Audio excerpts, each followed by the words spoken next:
Baik, eh, hari ini saya akan berbagi kepada teman-teman semuanya adalah catatan penting ketika akan melakukan review literatur untuk mendukung dan memperkuat topik penelitian yang teman-teman angkat, gitu ya. Jadi ada beberapa hal yang seringkali ditanyakan oleh teman-teman. Apakah literatur yang saya gunakan itu apakah sudah sesuai atau belum? Kemudian apakah literatur itu sudah mencakup topik yang ingin saya angkat atau tidak? Itu akan menjadi perhatian di dalam menentukan literatur seperti apa gitu ya pada topik penelitian. Nah, yang pertama, ketika akan menentukan literatur, yang harus menjadi pertimbangannya adalah apakah literatur yang akan kita gunakan itu relevan dengan topik yang kita angkat atau tidak gitu.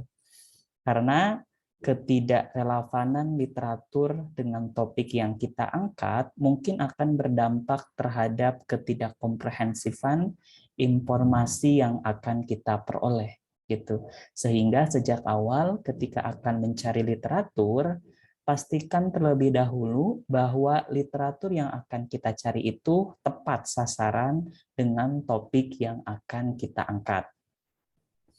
Nah, penentuan literatur itu tentu saja akan menentukan pula konten yang ingin dicari di dalam literatur.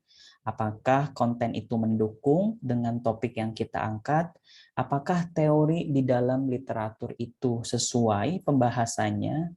Atau teori di dalam literatur itu ternyata menjadi informasi yang memang saya cari di dalam penelitian? Sehingga teman-teman boleh menggunakan literatur yang seperti itu.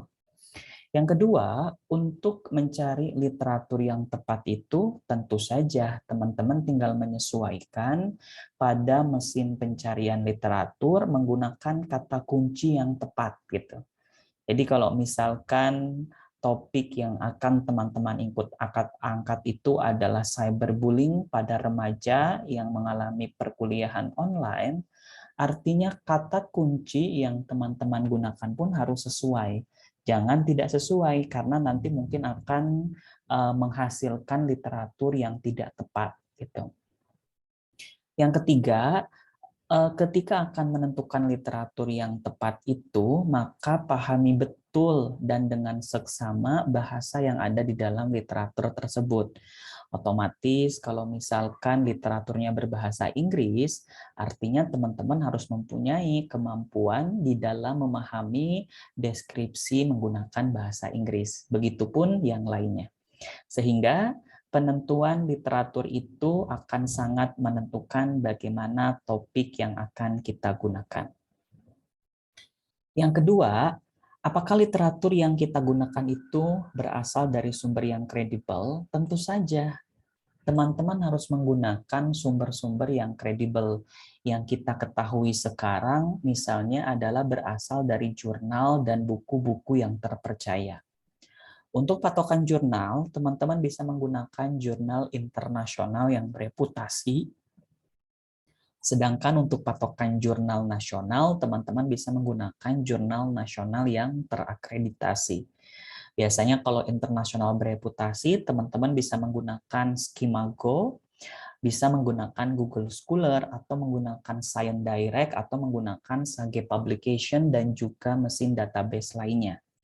Sedangkan kalau ingin mencari jurnal nasional terakreditasi, teman-teman bisa menggunakan websitenya Sinta atau kemudian menggunakan Google Scholar saja.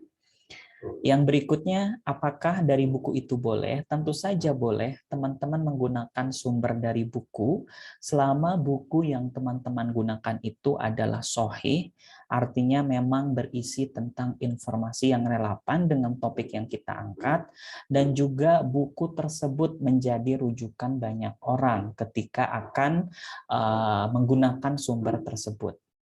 Yang berikutnya, Apakah literatur yang disediakan di dalam sumber tersebut update dan mengikuti perkembangan keilmuan? Tentu saja ada dua syarat mutlak yang harus ada di dalam sumber yang teman-teman angkat. Yang pertama, apakah tulisan tersebut disitasi oleh banyak orang? Artinya semakin banyak sitasi yang dikutip kepada sebuah sumber, artinya semakin banyak orang yang percaya dengan isi dan kualitas dari tulisan tersebut. Yang kedua, tentu saja tulisan atau sumber tersebut harus berada pada rentang waktu 10 tahun terakhir. Karena ini akan digunakan sebagai dasar untuk mengidentifikasi up-to-date-isasi dari informasi yang ada. Nah, lalu bagaimana cara mencari jurnal yang baik? Beberapa tips yang mungkin bisa teman-teman ambil. Yang pertama adalah dengan mulai menggunakan website-website terpercaya yang menyediakan akses sumber ilmiah secara gratis. Misalnya ada Google Scholar, kemudian ada Sake Publication, ada Science Direct, dan lain-lain. Kemudian teman-teman input artikel yang ingin teman-teman angkat itu menggunakan pencarian kata kunci atau keyword dengan memasukkan kata-kata yang berkaitan dengan variabel yang teman-teman angkat. Kemudian gunakan sumber, tentu saja sumber yang berkredibel, yang berisi dari sumber-sumber ilmiah. Yang berikutnya adalah cek citasi dan keberlanjutan dari artikel itu. Kemudian teman-teman bisa memahami secara sekilas abstrak yang ada di dalam artikel, karena dengan melihat abstrak terlebih dahulu, teman-teman bisa mengidentifikasi secara umum dan cepat apa sih isi dari artikel tersebut. Nah, yang terakhir, jika teman-teman belum mengerti betul tentang artikelnya, teman-teman bisa membaca artikel secara keseluruhan.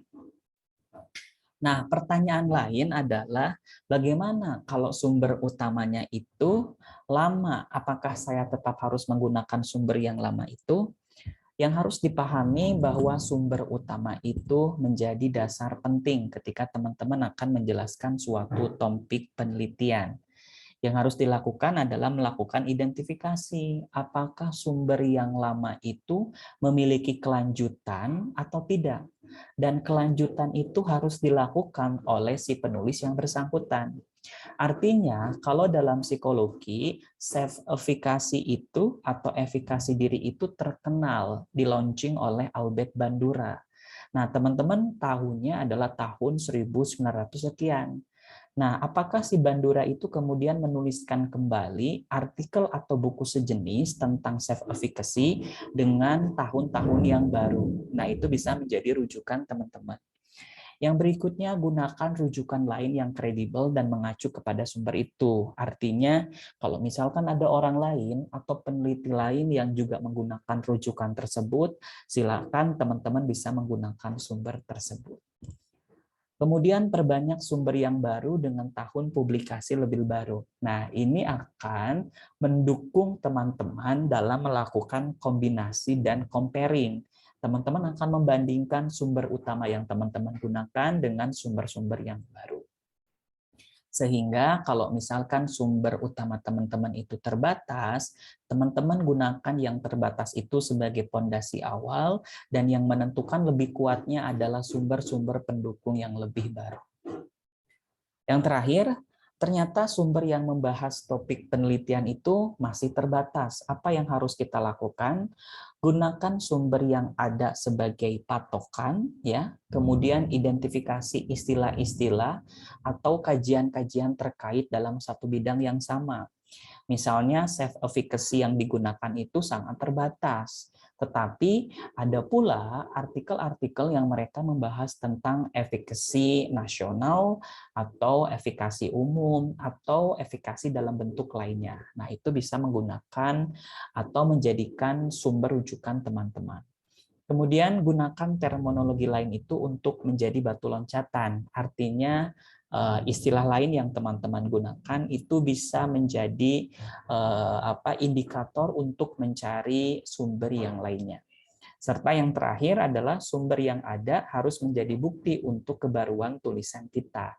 Artinya dengan adanya sumber-sumber yang terbatas ini bisa menjadi kebaruan teman-teman. Ternyata tidak banyak orang yang meneliti topik terkait. Sehingga inilah kesempatan teman-teman untuk melakukan penelitian tersebut. Sehingga kesimpulannya pada kajian literatur ini adalah salah satu tips atau langkah yang sangat penting dalam menguatkan topik penelitian yang teman-teman angkat. Penggunaan literatur yang berkualitas akan menentukan juga konten dari yang akan teman-teman teliti. Selamat mencoba dan mudah-mudahan bisa mendapatkan literatur yang sesuai. Sampai jumpa kembali di lain kesempatan.